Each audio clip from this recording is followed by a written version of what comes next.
नमस्कार विद्यार्थियों। पिछले वीडियो में हम लोगों ने काइनेटिक इक्वेशन निकाली है, उसको रिड्यूस की है, प्रतिपादित की है। आज हम देखेंगे कि वो जो काइनेटिक इक्वेशन निकली है वो सही है या नहीं, अर्थात उस इक्वेशन से हम आदर्श गैस के नियमों की व्याख्या कर पाते हैं या नहीं, और अगर कर पाते हैं तो किस तरीके से कर सकते हैं। यदि हम गतात्मक मॉडल के आधार पर जो अणुगतिज समीकरण दी गई है उससे आदर्श गैस के विभिन्न नियमों को निकाल सकते हैं तो वो काइनेटिक इक्वेशन सही है और वो गत्यात्मक मॉडल भी सही माना जाएगा। तो आइए देखते हैं कि हम उसको किस तरीके से काइनेटिक इक्वेशन को अप्लाई करके जो गैस के नियम हैं उनकी व्याख्या कर सकते हैं या आदर्श गैसों के व्यवहार की व्याख्या कर सकते हैं। इसको मैं बड़ा कर देता हूं। तो यहाँ पर हम देखिए, ये डेरिवेशन की पिछले बार चर्चा कर चुके हैं और हम लोगों ने क्या इक्वेशन निकाली थी, Pv इक्वल टू 1/3 mn/c²। इसको हमने प्रतिपादित किया था। आज हम इसी के एप्लीकेशंस के ऊपर चर्चा करें। तो सबसे पहले बॉयल का नियम हम लोग पढ़ते हैं। ठीक है, बॉयल के नियम के लिए हम क्या लिखते हैं, P प्रोपोर्शनल टू 1/v या Pv इक्वल टू कॉन्स्टेंट।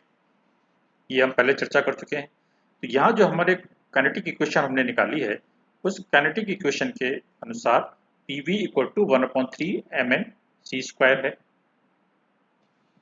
ठीक है, अब इस इक्वेशन को हम क्या करें, 2 से गुणा कर दें और 2 से भाग दे दें। ये एक सिंपल कैलकुलेशन है, ये ट्रिक्स हैं मैथमेटिकल। 2 से गुणा करके 2 से भाग दे दिया। तो ऐसी स्थिति में हम इसको थोड़ा सा मॉडिफाइड रूप में लिख सकते हैं। 2/3 बाहर ले लिया और अंदर आ गया 1/2 mn/c²। सी का मतलब CRMS। और ये 1/2 mc², ये हम जानते हैं इसको गतिज ऊर्जा के रूप में। तो यहाँ पर क्योंकि सभी अणुओं को हमने शामिल कर लिया है तो ये समस्त अणुओं की गतिज ऊर्जा हो गई। और गत्यात्मक मॉडल में हमने कहा था कि गतिज ऊर्जा ताप पर निर्भर करती है या ताप के समानुपाती होती है। ये बात हम गैसों के गत्यात्मक मॉडल में या उसके अभिग्रहित में कह सकें, पहले कह चुके हैं। तो औसत गतिज ऊर्जा जो कि ताप के समानुपाती है उसको हम लिख सकते हैं K' T बराबर। तो उसको यदि हम यहाँ पर इस तरीके से लिखते हैं तो हमारे पास इक्वेशन आ जाती है Pv equal to 2/3 K' T। ये देखिए 2/3 कांस्टेंट है, K भी कांस्टेंट है, यहाँ पर रह गया सिर्फ T। इस T को यदि हम स्थिर कर दें, कांस्टेंट कर दें, तो ये पूरी टर्म हमारी स्थिर हो जाएगी या कांस्टेंट हो जाएगी। और बॉयल के नियम में हम क्या कहते हैं कि स्थिर ताप पर P × V equal to constant. तो यहाँ पर जब ये इसको T को स्थिर कर देंगे तो ये पूरा पद कांस्टेंट हो जाएगा। तो हमारे पास इक्वेशन बन जाएगी P × V equal to constant. और यही बात हम बॉयल के नियम में भी कहते हैं। अर्थात हम इस आदर्श गैस का जो नियम है, बॉयल नियम है, इसको हम काइनेटिक इक्वेशन से निकाल पाने में सक्षम है या उसकी व्याख्या कर पाने में सक्षम है, अर्थात काइनेटिक इक्वेशन सही है। चार्ल्स के नियम की बात करें उसको भी हम निकाल सकते हैं। अभी हमने निकाला Pv इक्वल टू 2/3 kT, ये हमने निकाल चुके हैं, या V इक्वल टू 2/3 K/T/P। अब यदि दाब को हम स्थिर कर दें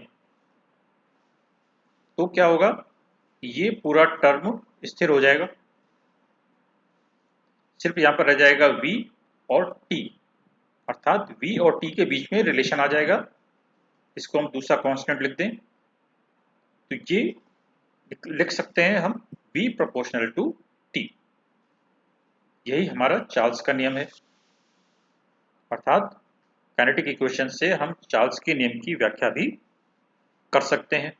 अर्थात वो नियम काइनेटिक इक्वेशन वाला सही है।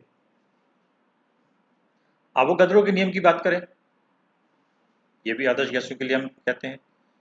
तो आवोगाद्रो का नियम को प्रतिपादित करने के लिए या उसको सही साबित करने के लिए एक गैस के लिए हम क्या लिखेंगे, PV इक्वल टू 1/3 mnc², तो m1n1-c²। दूसरी गैस के लिए हम इसी तरीके से लिख सकते हैं PV इक्वल टू 1/3 m2n2c²। यहाँ पर हमने m1 n1 और c1 लिया है, यहाँ पर m2 n2 और c2 लिया है, क्योंकि ये दोनों दो अलग अलग गैसेस हैं। अब यदि ताप और दाब ये स्थिर है तो ऐसे केस में समान आयतन के लिए हमने सब कुछ स्थिर कर दिया, यानी ये P/V स्थिर कर दिया, ताप और दाब स्थिर कर दिया और समान आयतन ले लिया, यानी ये P कांस्टेंट कर दिया और V दोनों का बराबर है। अर्थात दोनों गैसों का कुल आयतन या पात्र का आयतन बराबर है। तो ऐसे केस में फिर हम उस इक्वेशन को क्या लिख सकते हैं कि 1/3 m1n1c1² इक्वल टू 1/3 m2n2c2²। ये दोनों बराबर हो जाएंगे। ठीक है, तो स्थिर ताप पर गैस की गतिज ऊर्जा, यदि हम पहले बात कर चुके हैं गत्यात्मक मॉडल में कि गैस की गतिज ऊर्जा ताप पर निर्भर करती है, और यदि ताप स्थिर है तो गतिज ऊर्जा बराबर होगी। तो अलग अलग गैस अलग अलग कंटेनर में रखी गई हैं, लेकिन यदि उनका ताप समान है तो उनकी गतिज ऊर्जा भी समान होगी। कारण कि गतिज ऊर्जा सिर्फ ताप पर निर्भर कर रही है, गैस के अणुओं के द्रव्यमान पर निर्भर नहीं करेगी। तो उस आधार पर हम इसको थोड़ा सा मॉडिफाई कर सकते हैं, यानी लिख सकते हैं कि गतिज ऊर्जा क्या होती है 1/2 mc²। तो इसका मतलब पहले गैस के लिए 1/2 m1c1² और दूसरे गैस के लिए 1/2 m2c2², ये आपस में बराबर होंगे। स्थिर ताप पर जब ये दोनों चीजें आपस में बराबर हो गई तो इसका मतलब n1 बराबर भी n2 हो जाएगा। अर्थात उन गैस के अणुओं की संख्या भी बराबर हो जाएगी। तो हम ये कह सकते हैं कि स्थिर ताप एवं स्थिर दाब पर सभी गैस के समान आयतन में अणुओं की संख्या समान होती है। ये आवोगाद्रो का स्टेटमेंट है और उसको हम यहाँ से इस काइनेटिक इक्वेशन से प्रूव भी कर पा रहे हैं। तो इसलिए again that kinetic equation is correct और उसके जो अभिग्रहित हैं वो भी सही हैं।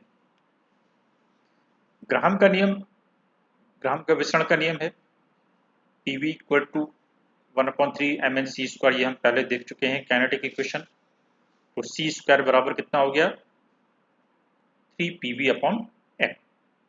ठीक है, इस 3 को इधर ले जाइए 3PV और mn' जो कि जिसको कि हम कैपिटल M भी कह सकते हैं, उसको हम नीचे ले आए। तो ये कितना हो गया, और V/m ये क्या हो गया m/v रो लिख चुके हैं हम पहले, तो ये हो गया 3P/रो। तो यहाँ से हमारे पास जो काइनेटिक इक्वेशन हमने निकाली है इसको मॉडिफाई करके हमने प्रेशर और घनत्व के रूप में लिख दिया। तो CRMS कितना हो गया √ या √3P/रो घनत्व के टर्म में। यदि दो गैसें हैं तो दो गैसों के लिए हम इस इक्वेशन को दो बार लिख सकते हैं, एक गैस के लिए और दूसरी गैस के लिए। और यदि हम इनको डिवाइड कर दें तो हमारे पास कुछ इस तरीके से एक रिलेशन निकल के आता है, C1/C2 इक्वल टू √2/ρ1 स्क्वायर, अर्थात विसरण की गति CRMS के की समानुपाती होती है। इसलिए यहाँ पर ये जो हमने CRMS लिया है, उस CRMS की जगह पर हम क्या ले सकते हैं, विसरण की गति या डिफ्यूजन जिसको हम बोलते हैं, जब दो गैसों को आपस में मिलाया जाता है तो आपस में डिफ्यूज हो जाती हैं, मिल जाती हैं, विसरित हो जाती है, और वो विसरण किस पे निर्भर करता है, गैस के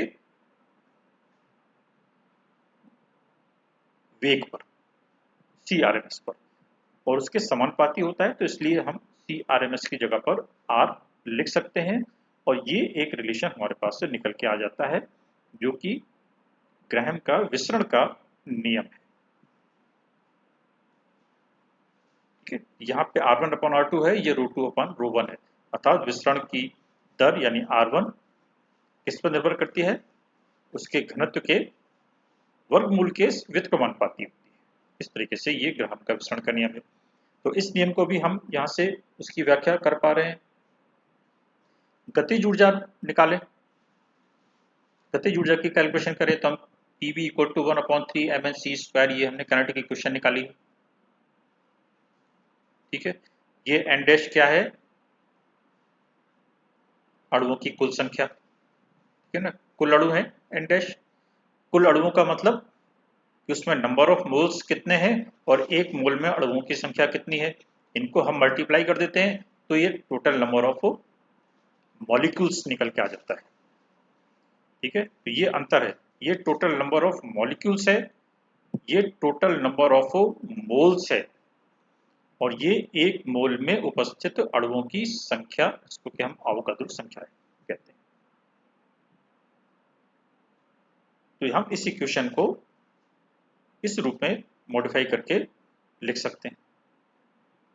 और दूसरी तरफ आदर्श गैस समीकरण से हम क्या लिखते हैं, PV इक्वल टू nRT लिखते हैं।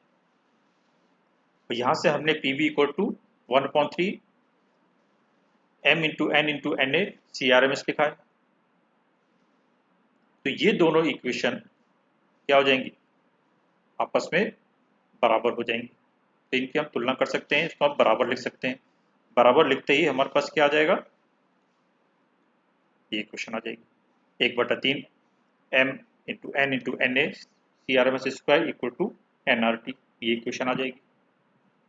इसको थोड़ा सा हम चेंज करके लिख दें, 2 से ऊपर नीचे गुणा करके, देखिए हमने किया है, ऊपर भी गुणा किया है, नीचे भी मल्टीप्लाई किया है, और ब्रैकेट में हमने क्वांटिटी बना दी है 1/2 mnc², यानी गतिज ऊर्जा वाला टर्म बना दिया है। और ये यहाँ पर क्या है, n मोल्स हैं, अर्थात n मोल की गतिज ऊर्जा हो गई। तो इस ब्रैकेट वाले टर्म को हमने n मोल की गतिज ऊर्जा में परिवर्तित करके लिख दिया है।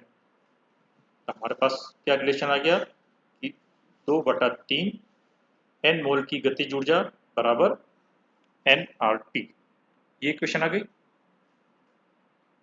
इसको आप देखिए, 3 को ऊपर इधर ले जाइए दूसरी तरफ, इस 2/3 को हम उठाकर इधर की तरफ ले जाएं तो कितना बन जाएगा, 3/2, ये आ गया 3/2, और इधर की तरफ रह जाएगा n मोल की गतिज ऊर्जा। तो यहाँ पर हमने निकाल दी कि n मोल की गतिज ऊर्जा बराबर 3/2 nRT, या 1 मोल की गतिज ऊर्जा 3/2 RT। यहाँ पर देखिए सिर्फ T है, 3/2 कांस्टेंट है, R कांस्टेंट है, तो औसत गतिज ऊर्जा किस पर निर्भर कर रही है, T पर निर्भर कर रही है, और किसके बराबर है, 3/2 RT के। ये 1 मोल गैस के लिए समीकरण, ये R गैस कांस्टेंट है जो कि 1 मोल गैस के लिए लिखा जाता है।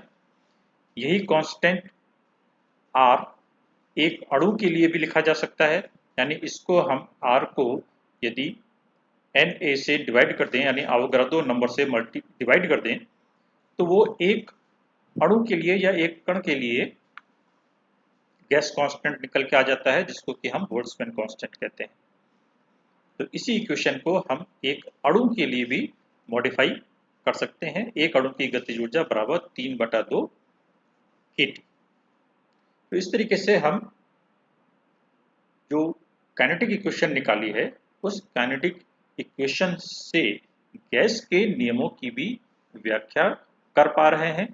अर्थात काइनेटिक इक्वेशन की कैलकुलेशन सही है, काइनेटिक इक्वेशन भी सही है और उसके अभिगणित भी सही है। तो इस इक्वेशन को भी हम यूज करते रहेंगे।